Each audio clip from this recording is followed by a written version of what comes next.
Howdy folks, welcome to today's review of the Spyderco Resilience Lightweight. Now to really appreciate this knife, let's look back at Spyderco Value Folder series. It includes the Ambitious, Persistence, Tenacious, and Resilience. Now this is Spyderco's take on offering premium features at budget-friendly prices. These knives feature G10 handles, Walker liner locks, jimping, skeletonized liners, to quote-unquote ensure top performance without breaking the bank, according to Spyderco. The Ambitious is the real small one. It's the Persistence is a little bit larger. The Tenacious is the mid-size favorite.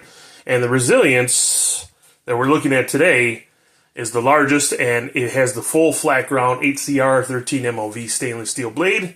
It does have a pretty decent ergonomic design, and it's also economically viable for most folks because it is relatively inexpensive. So I think Spyderco was probably trying to prove that affordability doesn't mean sacrificing quality. So hey, let's dive into this Resilience. This is the lightweight edition. So you can see they have the scales here are FRN, and it does have good texturing. I do like it. This particular knife has been in my collection for some time here. I have used it. You can see there's quite a bit of, wear on here. I've used it quite a bit. It is a giant knife. It is an absolute giant of a knife. I love it because it is, primarily because I have such large hands. So just for a size comparison, here's a buck 110 and an Ontario Rat number 1. And here, just to give you the unfolded version of each, just to show you a little size comparison there.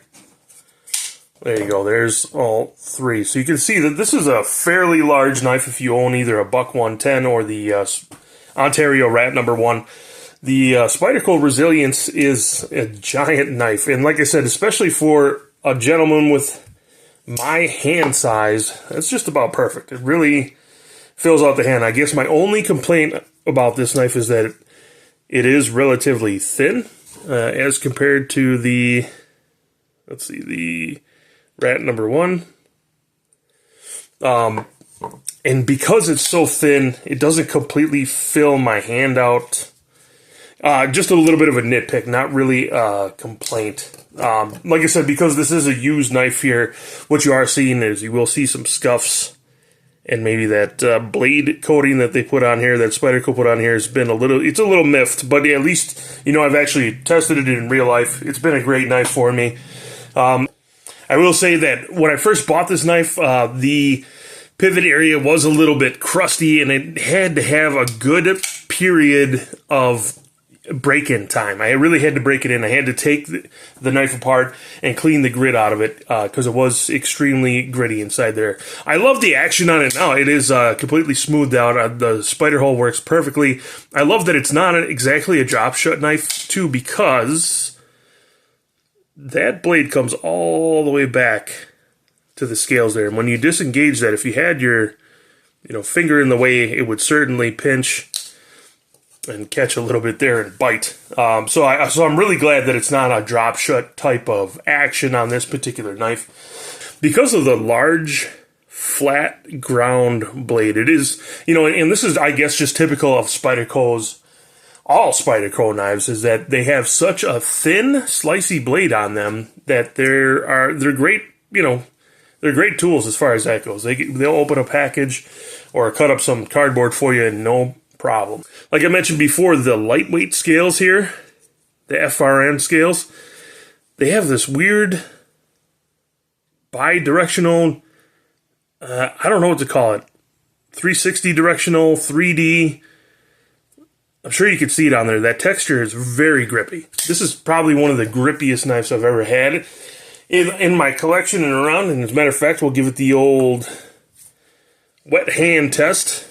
And that thing is rock solid. There's no way that is coming out of my hand, even with it wet. So if you're working in wet conditions or somewhere where you have either wetness or slickness, or even maybe oily substances on your knife scales, then this is going to hold up well for you. Now, to operate this thing with a glove on, because it is such a big knife, it's a little bit tough because the knife blade gets caught back underneath, because you can't really grip the scale or the even the pocket clip from that side to get it open. So I can still do it.